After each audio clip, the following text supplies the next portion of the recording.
Hello everyone. Again, it's Brent Agin. This is Q&A with Dr. A. So we're talking about vitamin C today. You kind of see we talk a lot about micronutrient deficiencies, and that's really because our diet is so deficient in a lot of the fruits and vegetables and sources of macronutrients that we need to really power our bodies. And so vitamin C is a great topic because a lot of people think of vitamin C mostly for the immune response, but I'm going to share a little bit of information on that, but more importantly, what vitamin C can do for us and how to avoid vitamin C deficiency. So we all know about vitamin C because it's very much talked about. We know that the most important thing to know when we start talking about vitamin C and supplementation is that it's a water-soluble vitamin, just like vitamin B. Our fat-soluble vitamins are vitamin A, D, E, and K. So those are ones that you have to be a little bit more worrisome or more focused in on the amounts that you're taking in if you're supplementing them, just because they are fat-soluble and they can build up in your fat tissues and reach levels that are too high for our bodies.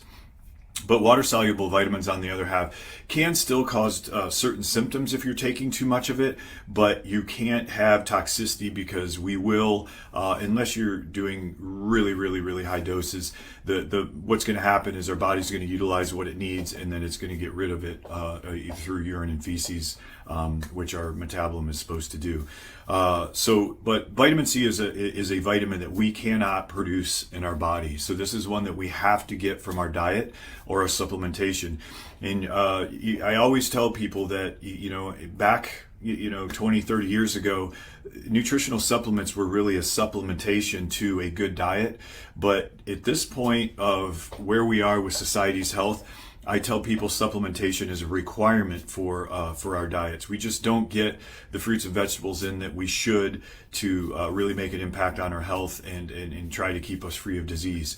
So vitamin C is a very important one because we have to get it from our diets. And so people that aren't eating a really healthy diet, I know that the recommended amounts of fruits and vegetables, you're supposed to get 5 to 9 servings of fruits and vegetables every single day, but nobody pretty much can get that in a day. And the other part of that is that especially when we have a little bit of an obesity epidemic, really pushing fruits and getting to the vitamins out of our fruits sometimes doesn't outweigh the amount of fructose that is in the fruits that also contributes to potential weight gain. So there are some ways around that, but just know that our diets are generally just deficient in the amounts of nutrients that we need. Other things that can go against our vitamin C and actually cause deficiencies are bad habits. So we know one thing is, if you're on a diet, as I've always mentioned, that people go on diets, they usually drop their calories too low, and they're usually focusing on protein sources, and a lot of times do not get they eliminate fruits. They try to eat enough vegetables, but you can see that you're going to really start putting yourself in a micronutrient deficient state if you're not getting enough of the calories in those food groups. The other things that can affect vitamin C, obviously inflammatory bowel disease or any sort of issues with your microbiome or your digestive tract that causes you not to absorb vitamin C. Things like smoking. They say people that are smokers are supposed to almost double the amount of vitamin C that they supplement. Alcoholism, or just alcohol intake in general, just the way it works on absorption and your gastrointestinal system. And then, and of course, there's some other diseases, liver disease, and any sort of restrictive diets, anorexia, things like that all put you at a higher risk of vitamin C deficiency. The most important thing is that vitamin C, everyone thinks of vitamin C in the immune function, but there's only 2, I believe, nutrients that actually have been proven to reduce the duration and severity of the common cold, and that is zinc and elderberry. I think it's elderberry, but it's definitely zinc. But vitamin C, although is known for immune function, if you really look at the data, there's no research that directly supports that vitamin C can affect the colds and sicknesses the way that zinc can. So there's some discrepancies in the research, but what we do know is that vitamin C is a very good antioxidant. So for that reason, Vitamin C is definitely good to help the body fight when it's inflamed or it's infected, but that shows it's also going to be good for cardiovascular disease. It's going to be good for pretty much anything that you're going to have, or anything that is caused by inflammation, whether it's arthritis, autoimmune disease, cardiovascular disease. Vitamin C can be helpful. So since we don't get enough in our diet, we definitely have to consider the supplement, which we'll talk at the end. The other big thing about vitamin C is collagen production. So vitamin C is essential in catalyzing or causing the formation of collagen. So it's for our teeth, for our bones, for our soft tissues, our joints. That's really a big thing that vitamin C is good for. And so as an antioxidant for our immune support and for our soft tissue or collagen production. So it's definitely one you don't want to be deficient in, and it is really easily to supplement it. So when you talk about supplements of vitamin C, they actually have found that the research looked at the vitamin C that you get from your food and also looked at vitamin C from good quality products, especially the one that also includes other phytonutrients or bioflavonoids that actually has the same bioavailability as the vitamin C that we get from our foods.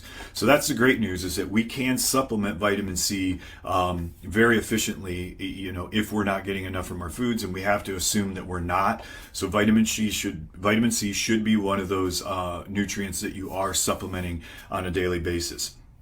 The other strange thing, as I told you, is that every nutrient that when you look at the recommended daily allowance or recommended daily intake numbers, they all seem to just be really low. And so if you look at the RDI, RDA for vitamin C, you're going to find that it's going to say somewhere between 75 and 100 milligrams for women, I think it's around 75 milligrams for women and between 75 and 100 milligrams for men. Well, that's really low. And just as we talked about vitamin D3 before, the amounts of vitamin D3 that they recommend you take, everybody would stay in a deficient state. So it's almost 5 to 10 times the amount that we were recommending for vitamin D3. And this has been proven through lab data. And so same thing with vitamin C. It's going to say 75 to 100 milligrams. If you're a smoker, you might need to take more. If you drink a lot of alcohol or have digestive issues, you might need to take a little bit more. But the problem is that we usually recommend between 500 and 2,000 milligrams of vitamin C a day. If you're taking that orally, you're risking potentially diarrhea or some upset stomach. So take it with food, or just start with 500 milligrams, and then you can always increase the dose as you know that your stomach can accept it. The other great news is that you can also get vitamin C in injections. So we have 2 nutrient injections that we provide through Telewellness MD. One of them now we just found is a pharmacy that makes vitamin C by itself. So that's ascorbic acid that's 500 milligrams per milliliter.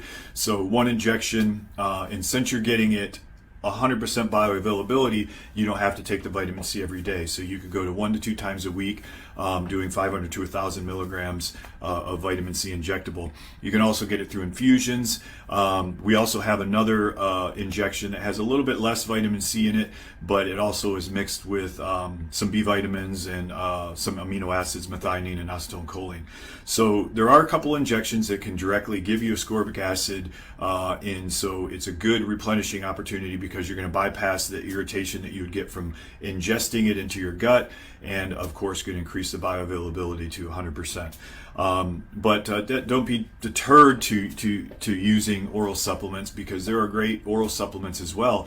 And as I said, they have proven that the bioavailability compared to food is the same. But remember, we still, whether it's from food or a supplement, it still has to go into your stomach. It still has to get broken down. It has to get absorbed. It has to go get metabolized in the liver.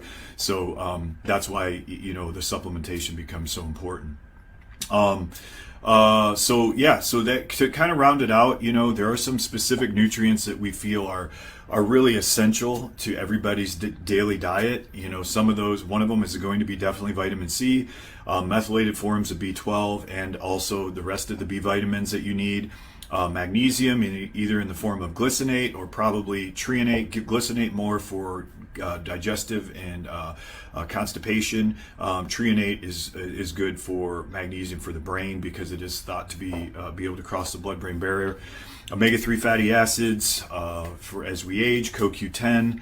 curcumin. I mean, there's a lot more that you get into when you have some specific symptoms, but the big ones are omega-3 fatty acids, magnesium, B vitamins, vitamin C, and vitamin D3. Those are kind of the ones that you really just kind of have to take every day. If it's orally, if you're doing an injectable regimen, you can change a little bit on the frequency of your dosing. But just again, vitamin C is very essential. We can't get it from we can't make it internally, so we have to get it from our foods and supplements. It is very good for our collagen production, a very good antioxidant. It does support our immune system, but if you're trying to prevent or if you're getting sick and you have symptoms and you're trying to really shorten the duration or the severity of a cold, zinc, elderberry, you definitely can take vitamin C, but those are going to be your big ones to have at the house. So the first 12 to 24 hours that you're getting sick, that you take those. I don't want to bust anyone's bubble about the vitamin C, but you can look at the data and that's unfortunately the truth. But because it is a good antioxidant, you definitely still take it, but just don't use that as the 100% go-to for when you're trying to either prevent getting sick or if you get sick.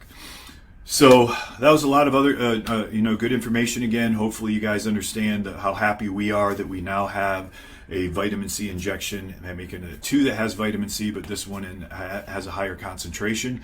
So this is really nice because we all need good collagen production. We need good support for our skin, bones, and joints, and of course our face. So anyway, again, thanks again for everyone. Please stick with us. We are battling through this just like anyone else, as far as helping people get through this pandemic and out into a more healthy lifestyle. So we are going to continue to bring you great tips on staying healthy, anti-aging, biohacking, any way you want to look at it. But it's basically getting the most out of yourself. And just remember, lifestyle is medicine. So sleep, diet, and exercise is the key to everything. And all this other stuff like vitamin C is just to support a healthy lifestyle. So thanks again. It's Q&A with Dr. A, and we will see you next week.